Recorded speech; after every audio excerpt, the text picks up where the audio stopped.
उन बेचारे के मरण नसीब थियो पर अजीब गाल हा मां इख्तिलाफ जी गाल तमा के खबर वा त कंदो ही न आया पर दलील जी गाल कुरान जी गाल हदीस पाक जी गाल मां यकीनन कंदो आया त कुरान छा थो चवे हदीस छा थी चवे तोखे उत्तर में भी मौलवी आलिम समूरा मिलंदा मां तालिब इल्म आया तोखे दक्षिण में भी आलिम मुफ्ती मिलंदा मां तालिब इल्म आया तोखे ओलह में आलिम मुफ्ती भी मिलंदा मां तालिब इल्म आया ओभर में भी तोखे आलिम मुफ्ती मिलंदा मां तालिब इल्म आया पर उन जे बावजूद ये तोखे निभागा कहीं मुफ्ती कहीं आलिम ते भौंकदे नजर कोन ईंदा बाकी इन फकीर तालिब इल्म जेके कुछ अचे भी कोन थो उन ते तोखे भौंकदे नजर ईंदा सबब ही आ फक़त त ॿिया शायद वेड़े गाल कंदा हूंदा मां वेड़े गाल कंदो ही कोन्या जेके बाकी बचल कपड़ा भी इन्हनि जे महबूब जे गुस्ताखन ते जिस्म ते हल चवंदो आहियां इहे बि लाहे छॾिया त ज़माने खे ख़बर पए त गुस्ताख उखाड़ा फर्क एतिरो आलिम आले सुन्नत जा हक़ बयान कनि था इहो को न चवे त आले सुन्नत जा आलिम हक़ बयान नथा कनि था फर्क कहिड़ो आहे को कंहिं तरीक़े सां थो करे को कंहिं तरीक़े सां फरमाए थो पर मां नथो चाहियां त महबूब जे बेअदब सां का रिआयत हुजे ऐं उहो जेको आहे सो महबूब जी आल ते महबूब जे असहाब ते मुझे महबूब जी ज़ात ते पंहिंजी ज़ुबान खोले मां चवंदो आहियां तूं 5 मिंट भले मां फ़कीर जी ज़ात खे गार ॾे तोखे माफ़ आहे पर जे हुजे हिम्मत जो ज़रो ऐं हुजे को रत जो ज़रो या हयाव जो फुरो त हिम्मत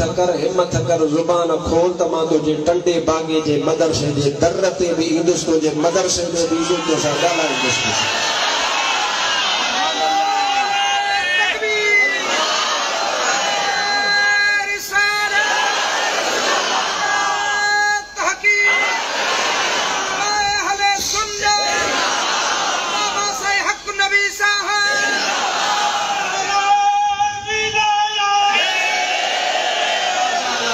गाल समझी छो मुखे कहीं बुधायो तो सही आ इंटरनेट दे आई फेसबुक ते का हवालो हले पयो को ताजे टंडे बागे जो मौलवी चवण तवा जो तो कोने मौलवी चवण बि मौलवियत जी बेइज्जती आ मशकरू आ सर्कस जो बांदरा जे बांदर के मिंबर मुस्तफा ते वेहण बि कोन ईंदो आ बवासीर जी तकलीफ नस हेठा खुड़ी ॾेई हमरा वेहंदो आ पोइ गुफ्तगू कंदो आ चीज़ तव्हां जे बारे में ॻाल्हायो अथई मुंहिंजो तव्हांखे देर सां ख़बर पई आहे इहो 3 साल अॻु में गुहु खाधो ऐं असां अल्हम्दुलिल्लाह इन टंडे बागे में साईं अब्दुल्ला शाहिदा मौलाना मोहम्मद अयूब शाहिदा ये असांजा सब फकीर शाहिद असां टंडे बागे में हिन जे मदरसे जे दर ते हिन जे नक सॼे खे कोन वढियोसीं छो त निशान छॾियोसीं चोटी वठे आया आहियूंसि ऐं असां उते चई आया हुआसीं हिमत अथई त अच मैदान ते तो में त छा तुंहिंजे नसुल में बि ताक़त कान्हे जो मुस्तफा जे ग़ुलामनि सां अची करे ॻाल्हायूं या पुरानी गाल आ बाबा पुरानी गाल तव्हांखे हाणे ख़बर पई हूंदी सही नेट ते ॿुधो आहे ॻाल्हि वरिती हुजे बाबा इहो वीचारो को हिकिड़ो हमरा हो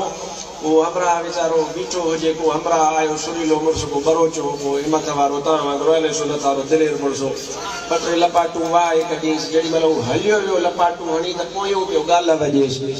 ॿिए पुछिसि साम्हूं बीठो ई ओॾी महिल लपाट हणीसि आहे या मुंहं ते ॻाल्हाईंसि आहे हलियो वियो आहे पोइ पियो ॻाल्हाईं जी भला घट में घट मुंह ते ॻाल्हाए नथो सघां पर पुठ ॻाल्हाए दिलि त ठाहे ॻाल्हि मुंहिंजी सम्झो बाबा मां इन मौज़ू ते ॻाल्हाए नथो घुरां छो त महबूब जो मीलाद आहे बसि एतिरो इशारो ॾिनो त हिन निभागनि में का ताक़त ई कान्हे न को ॼाओ आहे न को ॼमंदो हिननि में अहिड़ो जेको कहे मुस्तफा जे गुलाम जे आॾो हिन जी फौज वठी आहे फौज पर जेकॾहिं कंहिं हिकु सुन्नी आलिम दीन सां ॻाल्हाए वञे ऐं का इल्म जी गुफ़्तगू करे सघनि हे वीचारा भोला हन बांदर हन शिकिल में भी भोला बांदर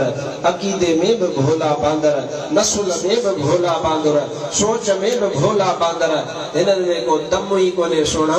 तू इन जो बटा को बुधी करे परेशान न थींदो कर मुके कहे चो तो सही वो मंजूर बेंगल बेंगल और बेंगल समझदा हो ना वो मंजूर बेंगल चले तो मैंने मुफ्ती अब्दुल रहीम सिकंदरी से मुनाजरा किया और मुफ्ती अब्दुल रहीम सिकंदरी मुझसे हार गया मुझोड़े में भागा जड़ी मतलब मुफ्ती साहब ज़ाहिरी हयाती में मौजूद हो ओड़ी मतलब यो टिटो गाने वयो ओड़ी मतलब कोन पे हई साईं पर्दो फरमायो हाने पियो हणी ये फकीर सिकंदरी वारिस हो न सिकंदरी जो वेठो आ अज भी फुजदार में सब तक फकीर हो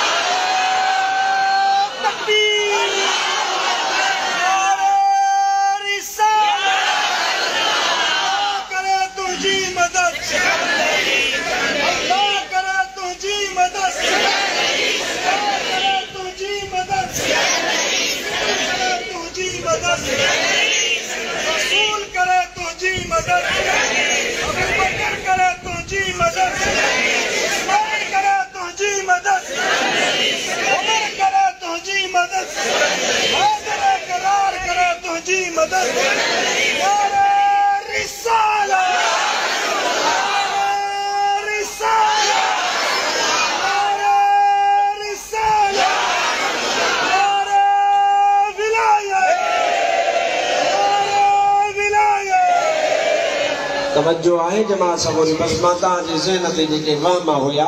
उन्हनि वहमनि खे मां ख़त्म करे छॾियो हाणे अचु त तोखे मुस्तफ़ा जो शान अर्ज़ कयां सल्लल्लाहु अलैहि या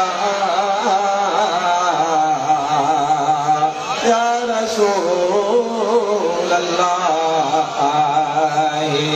व सल्लम अलैहि या